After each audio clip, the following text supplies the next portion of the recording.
How's it going out there, everyone? W.F.S. here, and today we have got to talk about some very interesting news coming from Star Trek. No, it's not about a new movie, it's not about Section 31, it's not about Lower Decks. It's strange. It really, really is. And for the life of me, in all my years, I never really would have imagined this ever happening. And there's going to be a lot of you out there who are going to hate this news. I know you are because of all the feedback I've received in the past year, especially this season, this last season of Strange New Worlds has got so many people going on the good side of it and on the bad side. But this one particular episode and what may be happening because of it, it's just like... Mr. Spock? The intermix chamber and containment field are stable. I'll get to the warp core and assess its state when I'm able. Why? Where's that music coming from? Season 2 of Star Trek Strange New Worlds brought fans the very first Star Trek musical, and while some weren't exactly excited about all the singing, others were impressed and looked forward to a potential sequel musical.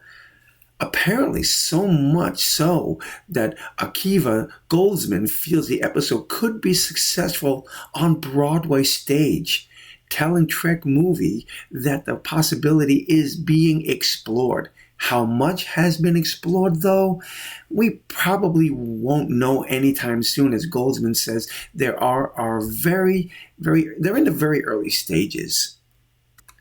You'll be interested to know that we are in the very early stages of exploring whether or not we can bring a version of Subspace Rhapsody to stage.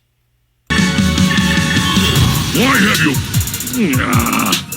Why you only calling us when you got your dramas? One of these days we'll repay you, we'll slay you.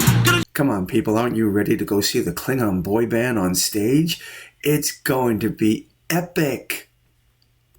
Okay, so it's no secret that I actually did enjoy this episode. I know a lot of people can't stand it, but for originality's sake, I give it an A. And for them to perform like the way they did, I just thought it was a good thing. I do like a good musical, and I didn't think it was that bad. But the idea of bringing it to stage, does anyone out there really think that this thing could make it on Broadway? Really? Could you see it out there for 30 years? Production sold out, smash hit. Star Trek is amazing on stage. I just don't see it. For those fans who are thinking that this could never happen, there are plenty of reasons to believe that it could.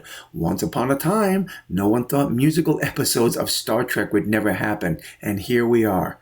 Well, you got me there. No one ever thought that someone would have the guts to put a musical on for Star Trek, and here we are. On top of that, let's look at where Star Trek has gone now since Discovery first debuted in 2017.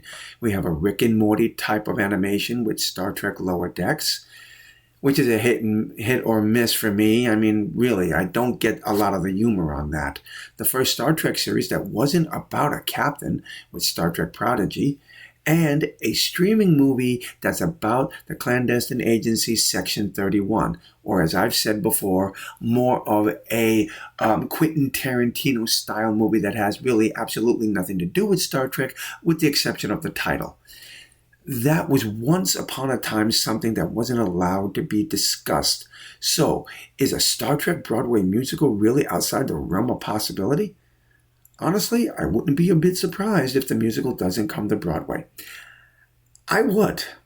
I really would be surprised if it came to Broadway. Because you are honestly going to say that there's enough fandom out there to support a Broadway musical like that? I don't know. I'd love to see you try and prove me wrong, but I just don't see it. And I really would love to hear your thoughts and comments on this. A Star Trek Subspace Rhapsody Broadway musical. What do you think?